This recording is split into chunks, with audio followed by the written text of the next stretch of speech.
The dust in El Paso does not just settle on the ground, it gets under your skin. Much like the secrets people keep in a small town, I had not seen my daughter Elena in nearly 3 years, not since she married into the Sterling family, the local dynasty that owned half the cattle and all the judges in the county. I arrived at their sprawling ranch unannounced, expecting a tense dinner, but instead I found my daughter working as a live-in maid in a motel on the edge of the desert. She was not just living in the Sterling mansion, she was scrubbing floors in a stained uniform, her hands raw from bleach, while her 6-year-old daughter, Maya, sat on a plastic crate in the supply closet coloring with broken crayons. Elena looked at me not with joy, but with a terrifying, hollow exhaustion. She did not have to say a word for me to know that the fairy tale had become a cage. We sat in a booth at a roadside diner where the air conditioner hummed like a dying animal. Elena told me the truth that the Sterlings had spent years burying. Her husband Julian had not just divorced her, he had erased her. Using his father's connections, they had fabricated a history of substance abuse and neglect, painting Elena as a drifter who had abandoned her child. They did not want her gone. They wanted her subservient. They stripped her of her nursing license through forged complaints and seized her savings, claiming it was restitution for damages she never caused. She was working at the motel just to stay within a mile of the ranch, allowed only 30 minutes a week to see Maya through a fence, under the watchful eye of an armed guard. The Sterlings told her that if she ever tried to leave the county or fight back, they would ensure she never saw Maya again.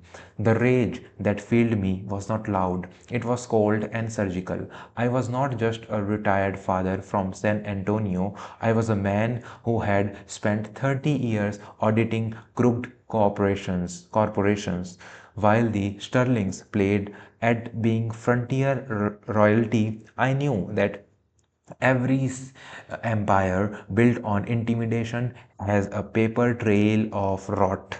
I moved Elena and Maya into a small apartment under my name and went to work. I did not hire a local lawyer who could be bought or intimidated. I reached out to a federal prosecutor I'd assisted a decade ago. We did not look at the custody papers first. We looked at the Sterling Ranch's water rights and federal land subsidies. The twist came when we dug into the Sterling family's charity foundation. It was not just a tax haven, it was a laundering front for the very judge who had signed Alina's custody order.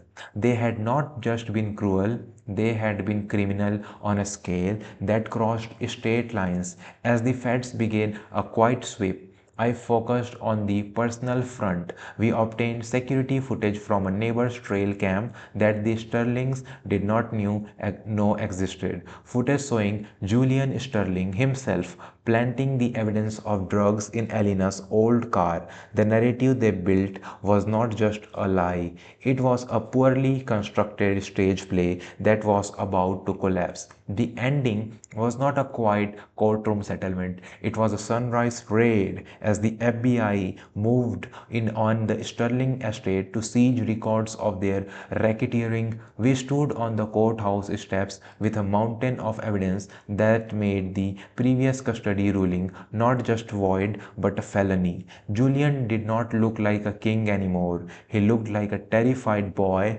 as he was led away in zip ties. Elena did not just get her daughter back, she got her life back with the Sterling seized assets, eventually being liquidated to settle the civil suits. Last night, I watched Elena and Maya packing for a move back to the city. Elena finally looked like the woman I raised, strong, clear eyed, and free. She asked me how I knew we would win when everyone else in this town was afraid of that family name. I told her that power is just an illusion held together by the silence of the victims, and once you start speaking the truth, the walls always come down. We drove out of El Paso as the sun hit the horizon, leaving the dust behind us for good.